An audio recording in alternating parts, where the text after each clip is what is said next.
एक समय की बात है, जंगल के पास और गांव से थोड़ी दूर गज्जा नाम का एक डोंगी बाबा रहता था।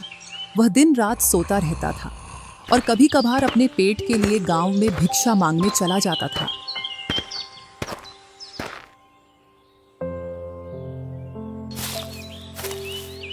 अरे, आज फिर से सूखी रोटी और दाल मिली है, जबकि गांव के कई घरों से पकवान की खुशबू आ रही थी। गांव वाले कभी साधु संत का सत्कार करना नहीं जानते। ऐसे ही गुनगुनाते हुए गज्जा अपनी कोठरी के पास पहुंच जाता है। वहीं रूखी सूखी रोटी खाकर वह सो जाता है।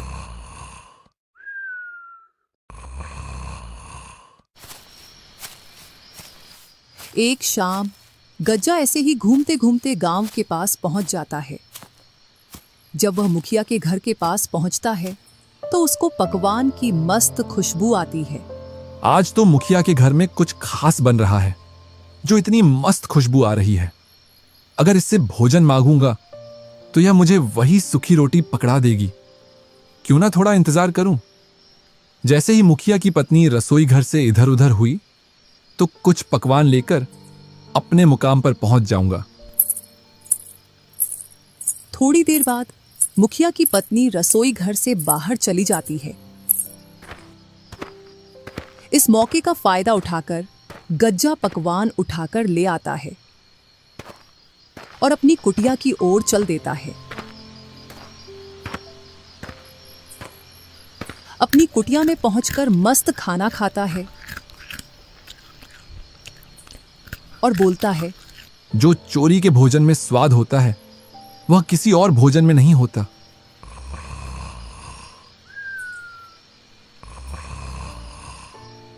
ऐसे ही वह हर शाम गांव में जाता और अपनी भोजन की व्यवस्था करके आ जाता।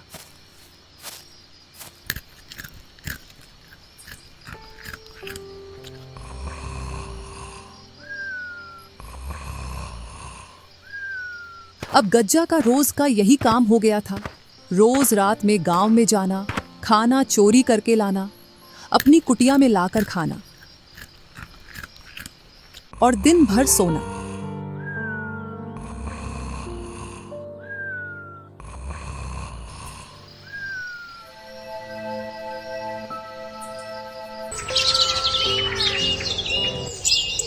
एक दिन गज्जा के दो चेले कल्लू और भूरा गज्जा के पास आते हैं। अरे यार भूरा, गुरुजी को देख, दिन भर और रात भर मस्त सोते रहते हैं। अभी तो ये फेरी पर भी नहीं जाते। पता नहीं अब क्या खाते हैं या कोई सा मंत्र इनके हाथ लग गया है जिससे इनको भूख नहीं लगती। ऐसा लगता है जैसे रोज पकवान खा रहे हों। यही तो मैं तुमसे कहना चाहता था, फिर मुझसे पहले तुमने बोल दिया। यही तो मेरी समझ में नहीं आ रहा। अब गुरुजी फेरी भी नहीं कर रहे। पता नहीं कौन सा मंत्र मिल गया जो अब इनको भूख नहीं लगती। भूरा, इसका पता तो हमको गुरुजी से ही मिलेगा। चल गुरुजी से पूछते हैं। इधर गज्जा घोड़े बेचकर सो रहा था। कल्लू और भूरा ने गज्जा को जोर से हिलाया, तब जाकर गज्जा की नींद खुली। अरे भाई कल्लू और भूरा, तुमने मुझे गहरी नींद से क्यों जगाया? गुरुजी को हम दोनों की तरफ से प्रणाम। हाँ प्रणाम। बताओ, तुमने मुझे क्यों जगाया है? गुरुजी, एक बात बताओ, आप दिन भर सोते रहते हो और रात के समय में कोई भी गांव वाले घर से बाहर नहीं निकलते जिससे कि तुम भिक्षा मांग लाओ। गुरुजी, हम दोनों इसी बात को लेकर चिंतित हैं कि आप बिना खाए पिए इतना दिनों तक कैसे जीवित हैं। तो आप खाते क्या हो? हमारी समझ में ये बात नहीं आ रही है। तुम दोनों को तो पता है मैं कितना ध्यान में लीन रहता हूं। बस उसी का फल है कि मैं अब अपनी सिद्धि के द्वारा अपने शरीर पर कंट्रोल रख सकता हूं। यही कारण है कि अब मुझको दिव्य शक्तियां प्राप्त हो गई हैं और अब मुझको भूख भी नहीं लगती है। तुमको लगता है कि मैं सारे दिन सोता रहता हूं, जबकि मैं सोता नहीं हूं। जमीन पर लेटकर अपनी आंखें बंद करके ध्यान में लीन रहता हूं। माफ करना गुरुजी, हम तो आपके पास कुछ और ही सोच कर आए थे, पर आप तो और कुछ ही निकले। आप अपने ध्यान में लगे रहो। हमको तो ज्ञान प्राप्त हुआ नहीं, हमको तो अब मेहनत करके जीवन का गुजारा करना पड़ेगा। ठीक है मेरे शिष्यों, अब मेरा ध्यान में लीन होने का समय हो गया है। तुम जाओ और मुझे परमात्मा में लीन होने दो। भूरा और कल्लू वहां से चले जाते हैं। इधर गज्जा अपनी नींद में व्यस्त हो जाता है। अरे यार भूरा, तुझको गुरुजी की बातों में कितनी सच्चाई नजर आती है। कल्लू यार, हो सकता है गज्जा को ज्ञान प्राप्त हो गया हो। वैसे तो वर्षों से गुरुजी बना बैठा है, क्या पता उसने कोई सिद्धि प्राप्त कर ली हो। कुछ भी हो भूरा, लेकिन मुझको यह बात हजम नहीं हो रही है कि उस गज्जा को सिद्धि प्राप्त हो सकती है। तूने देखा नहीं था वो किस तरीके से अपने शिष्यों के साथ बदतमीजी से पेश आता था। हाँ भाई, बात तो ठीक कह रहा है। उसने एक दिन गांव के रमेश की लड़की छेड़ दी थी जब वो उसके पास शिक्षा लेने आई थी। कुछ तो गड़बड़ है, इस गुरुजी पर निगाह रखना पड़ेगा। हाँ भाई, हम गुरुजी पर कुछ दिनों के लिए निगाह रखें, फिर हमको पता चल जाएगा कि वो क्या खाता है और क्या पीता है और उसको सिद्धि प्राप्त हुई है या नहीं। हाँ भूरा, तुम बिल्कुल सही बोलते हो। हम गज्जा पर कल से ही निगाह गड़ाकर उसकी निगरानी करेंगे, तभी उसकी सच्चाई का पता लगेगा। अच्छा हुआ उन दोनों कमीनों को मैंने मूर्ख बनाकर भेज दिया। अगर मेरी सच्चाई जान जाते तो ये मुझसे पहले गांव में पहुंच जाते और जिस भी घर में पकवान बनती तो वह चोरी करके ले आते या फिर गांव वालों के सामने मेरा भांडा फोड़ देते।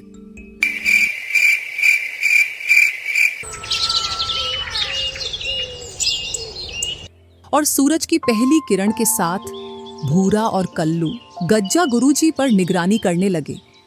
आज तो गांव में किसी के घर मालपुआ मिल जाए तो खाने में मजा ही आ जाएगा।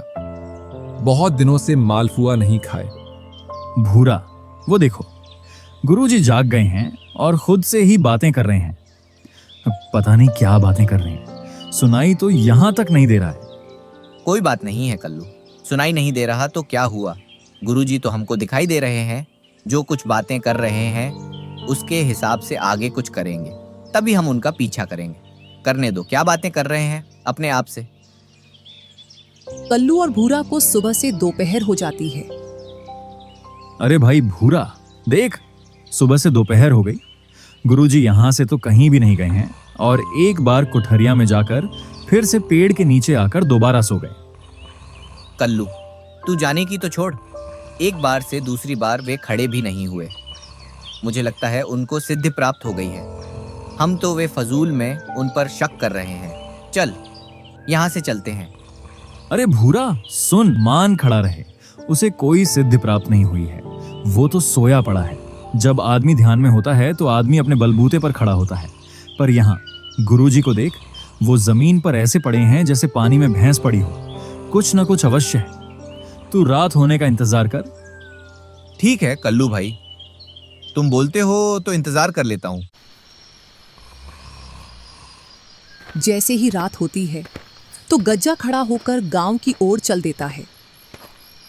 अरे कल्लू, वो देख, गुरुजी तो गांव की ओर जा रहे हैं। हाँ भूरा, चल हम भी इनका पीछा करते हैं। भूरा और कल्लू चोरी छिपे गज्जा का पीछा करते हैं और गज्जा जैसे ही गांव में पहुंचता है तो चोरी छिपे घरों के आसपास घूमने लगता है। गुरुजी घर के आसपास क्यों घूम रहे हैं, मेरी तो कुछ भी समझ में नहीं आ रहा है। सब्र कर भूरा, सब्र कर और देख गुरुजी क्या करते हैं। इस घर में से पकवान की खुशबू आ रही है। चलो जल्दी से इस घर से खाना ले आता हूं। अभी कोई भी नहीं दिख रहा है। कल्लू और भूरा ने थोड़ा इंतजार किया और गज्जा उस घर में से खाना चोरी करके अपनी कुठरिया की ओर चल देता है। वो देख, गुरुजी तो इस घर में से खाना चोरी करके लेकर जा रहे हैं। लगता है यही इनकी सिद्धि का राज है। इनको कोई सिद्धि नहीं मिली है, ये तो गांव में से खाना चोरी करके खाता है। चल कल्लू, क्यों ना हम गांव वालों को बता दें कि इनका खाना गज्जा चुरा कर ले जाता है। अरे भाई पागल है क्या तू, कभी तो अपनी खोपड़ी का इस्तेमाल कर लिया कर। जरा सोच, गुरुजी तो बैठे बैठे खाना खा रहे हैं, पता नहीं कब से गांव वालों के पकवान खा रहे हैं। क्यों ना गुरुजी का खाना हम चुरा लें, जो वे चुरा कर लाते हैं। जब वह गांव से चुरा कर लाएंगे और अपनी कुटिया में उस खाना को रखकर नदी में पानी भरने जाएंगे, तब हम उनका खाना चुरा कर खा लेंगे। हाँ कल्लू, ये तो बहुत अच्छा आइडिया है, कल से तैयार रहना।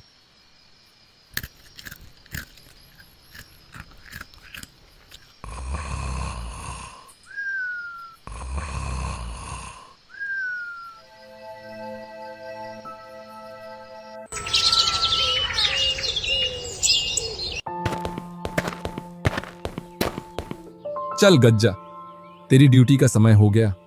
कल का भोजन तो बहुत ही स्वादिष्ट था। मालपुआ खाने का मन कर रहा था तो मालपुआ मिल गए थे। आज भी कुछ स्वादिष्ट खाना मिलेगा। चल गज्जा, चल।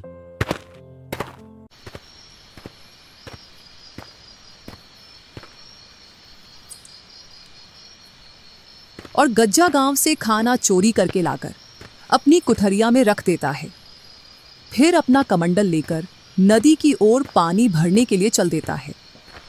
इधर कल्लू और भूरा गुरुजी का पीछा कर रहे थे। जैसे ही गज्जा नदी की ओर निकला, वो दोनों कुठरिया में जाकर खाना चुरा लाते हैं।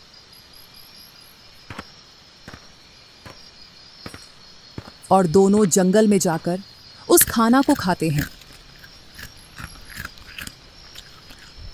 अरे, मेरी पकवान कहाँ गई? आज तो मैंने बड़ी ही स्वादिष्ट पकवान बनाई थी। हाँ जी, सुनते हो? हाँ, भाग्यवान, क्या हुआ? मैंने बड़ा ही स्वादिष्ट खाना बनाया था। आपने पूरा खा लिया, मुझे और बच्चों के लिए भी नहीं छोड़ा। अरे, मैंने अभी तक खाना नहीं देखा। खाने की तो दूर की बात है। कुछ दिनों पहले भी अपने घर में ये घटना हुई थी। ऐसा लगता है जरूर हमारे गांव में कोई खाना चुराता है। गुरुजी को इतना अच्छा समझते थे, वो तो चोर निकले। अब तो हम भी चोर बन गए। चोर नहीं, महाचोर बोल भाई, क्योंकि अब हम चोर के घर से चोरी करके लाते हैं। ऐसा 3 दिनों तक चलता है। गज्जा गांव से खाना लाता और कल्लू भूरा उसकी कुठरिया में से चुराकर खा लेते हैं। 3 दिन से भूखा मर रहा हूं। खाना लेकर आता हूं और कोई चुराकर मेरा खाना खा जाता है। आज ना, पहले मैं पानी लेकर आता हूं, इसके बाद खाना चुराने जाऊंगा। गज्जा आज पहले नदी से पानी लाता है। इसके बाद वह गांव में खाना चोरी करने के लिए जाता है।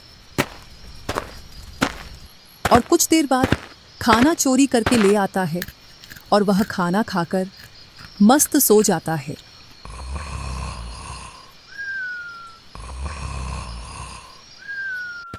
इधर गांव में इस बात का पता लग जाता है कि गांव में कोई खाना चुराता है। विशेषकर उस घर में खाना की चोरी होती है जिस घर में कुछ पकवान बना हो। उधर कल्लू और भूरा की 2 दिनों से दाल गल नहीं पा रही थी, तो दोनों सलाह बनाते हैं। यार भाई, कुछ तो करना पड़ेगा, नहीं तो मुफ्त का खाना नहीं मिल पाएगा। मेरे पास एक आइडिया है। क्यों ना हम गुरुजी को गांव वालों की आवाज से डराएं, जिससे गुरुजी अपना खाना छोड़कर अपनी कुटिया में चला जाएगा। रोज रात की तरह गज्जा गांव से खाना लेकर आ रहा था, तो कल्लू और भूरा उसका पीछा करते हुए कल्लू मुखिया की आवाज में बोला, अरे हरिया, तुमने उस खाना चोर को इसी रास्ते से जाते हुए देखा है ना? हाँ मालिक, खाने की खुशबू आ रही है। लगता है चोर यहीं कहीं आसपास है। इतना सुन गज्जा के रोंगटे खड़े हो गए। वह अपने मन में सोचता है, इस खाने को मैं इन झाड़ियों में छिपा देता हूं, जिससे यह मुखिया और उसका नौकर यहां से निकल जाए। गज्जा उस खाना को झाड़ियों में छिपाकर वहां से कुटिया की ओर चला जाता है। कल्लू, अपना आइडिया तो काम कर गया। ले भाई, जी भर के खाना खा। जल्दी खाना खाकर निकल चलो यहाँ से, नहीं तो गुरुजी आ जाएंगे।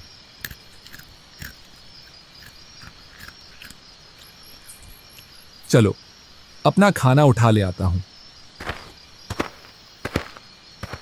जब गज्जा वापस झाड़ियों में आकर देखता है तो उसको झाड़ियों में कुछ नहीं मिलता। जरूर मेरे साथ कोई खेल खेल रहा है। कहीं कल्लू और भूरा तो नहीं, क्योंकि वे दोनों ही सबसे बड़े शैतान हैं। चलो, जो भी है उसको सबक सिखाते हैं।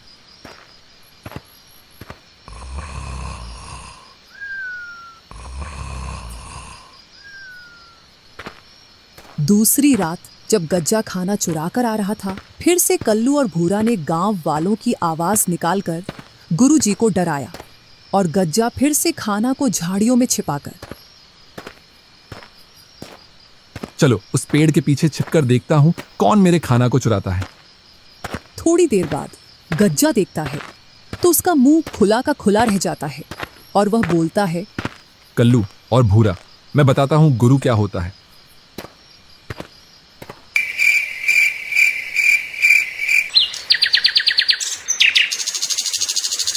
भूरा भाई, बहुत हो गया चोरी चोरी। चलकर कहीं काम धंधा देख लेते हैं। वो गज्जा गुरुजी अपन से 2 कदम आगे, कहीं फंसा ना दे। अरे तू इतना ना डर, जब तक मैं तेरे साथ हूं तू मुफ्त का भोजन खा और मजे कर। रात हो जाती है। दोनों गुरुजी का इंतजार करते हैं। आज तो बहुत देर कर दी, अभी तक गांव की ओर नहीं गया। लगता है आज तो भूखा ही रहना ही पड़ेगा। वो नहीं जा रहे तो क्या हुआ, क्यों ना अपन जी चलें गांव में खाना चोरी करने के लिए। दोनों गांव की ओर चल देते हैं खाना चोरी करने के लिए। जैसे ही वह खाना चुरा कर लाते हैं तो गज्जा एक पेड़ पर चढ़कर बैठ जाता है। जैसे ही वह दोनों उस पेड़ के पास आते हैं तो गज्जा बोलता है, कौन हो तुम और मेरे रास्ते पर क्या कर रहे हो? हम तो अपने अपने घर जा रहे हैं, और तुम कौन होते हमसे पूछने वाले? यह जंगल मेरा है और मैं इस जंगल का भूत राजा हूं। इतना सुन दोनों के रोंगटे खड़े हो जाते हैं, क्योंकि गांव वालों के मुंह से उन्होंने ऐसी कहानियां सुन रखी थीं जो जंगल में भूतों के बारे में थी। क्या सोच रहे हो? अगर तुम्हें अपनी जान प्यारी है तो तुम्हारे पास जो सामान है उसे यहीं रख दो। मैंने तुमसे सुबह बोला था, ये चोरी छपाटी छोड़कर अपना कुछ काम धंधा देख ले। ले, अब इस भूत से लड़ ले। मुझे क्या मालूम था आज यह आ जाएगा, इतने दिनों से तो कोई नहीं आ रहा था। अगर तुम दोनों मेरी बात मानोगे तो मैं तुम्हारी जान बख्श दूंगा, और अगर तुम ऐसे ही झगड़ा करोगे तो मैं तुम दोनों को यहीं मार दूंगा। जल्दी करो, तुम्हारे पास जो सामान है उसे यहीं छोड़कर भाग जाओ। कल्लू और भूरा डर के मारे वो भोजन उसी पेड़ के नीचे रखकर वहां से भाग जाते हैं। उन दोनों के वहां से भाग जाने के बाद गज्जा नीचे उतरकर खूब भोजन करता है और अपनी कुटिया में जाकर सो जाता है।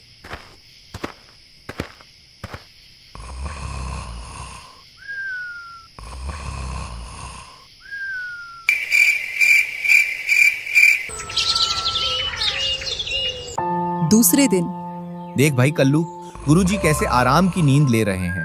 अगर ये भूखे होते तो उठ उठ बैठते। मुझे तो लगता है इन्होंने ही कल हमें बेवकूफ बनाया है। इधर पूरे गांव में यह बात फैल गई थी कि घरों से खाना चोरी हो रहा है।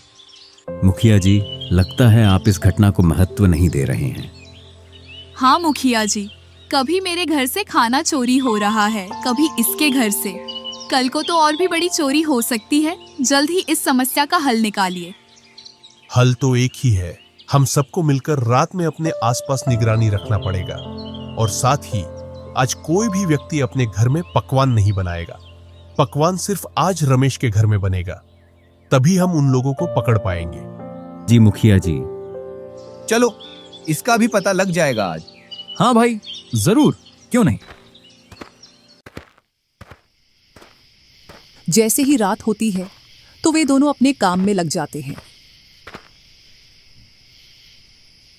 इधर कुछ गांव वाले उनको देख लेते हैं। अभी इनका कुछ भी नहीं करना, इनको तो उनके अड्डे पर जाकर पकड़ेंगे। चलो, अपने मुकाम पर पहुंच जाता हूं। जरूर दोनों चेले भोजन की चोरी करने गए होंगे। जैसे ही वह दोनों भोजन चोरी करके गांव से बाहर आते हैं तो उनके पीछे गांव वाले और मुखिया लग जाते हैं। जैसे ही वह दोनों पेड़ के नीचे आते हैं तो फिर से उन्हें आवाज आती है। वह दोनों डर के मारे खाना उसी पेड़ के नीचे रख देते हैं और आगे बढ़ जाते हैं। उधर गांव वाले भी पास में छिप जाते हैं। रुक कल्लू, रुक। यहीं रुक कर देखते हैं कि कौन इस पेड़ से नीचे उतरकर अपना खाना खाता है। हाँ भाई। वह दोनों थोड़ी देर तक वहीं रुककर देखते हैं तो पेड़ से नीचे उतरते हुए गुरुजी दिखाई देते हैं। अपना शक सही निकला, हो ना हो गुरुजी ही होंगे। दोनों गज्जा के पास आकर बोले, वाह गुरुजी, आप तो ये बहुत अच्छा काम कर रहे हो। हम तो इतनी मेहनत से भोजन लेकर आए थे और आप हमको डराकर हमारा भोजन छीन कर खा रहे हो। तुमने भी तो यही किया था मेरे साथ, मेरे भोजन को चुरा कर खाया था। हाँ, तो वो कौन सा तुम्हारी मेहनत का था? तुम भी तो गांव से चुरा कर लाते थे। बस करो तुम दोनों, वरना मैं सभी गांव वालों को बता दूंगा कि तुम गांव से भोजन चुरा कर लाते हो। हाँ, बता दो, हम भी बता देंगे। कि जो पहले गुरु ने किया वही उनके चेलों ने किया। इतने में ही मुखिया और गांव वाले वहां आ जाते हैं और मुखिया बोलता है, हम ही आपके पास आ गए और हमें बताने की जरूरत नहीं है कि पहले कैसे गुरु हमारे भोजन को चुराता था और फिर बाद में कैसे उसके चेले भी हमारा भोजन चुराने लगे और गुरु और चेले एक दूसरे का भोजन चुराने लगे। अरे, इतनी हेरा फेरी से कौन चोरी करता है? इसके लिए तो हमारे पास एक ही शब्द है, गुरु, चोर, चेला, महाचोर। चलो, तुम तीनों को सजा मिलेगी। पकड़ लो इनको और ले चलो गांव में, इन तीनों को।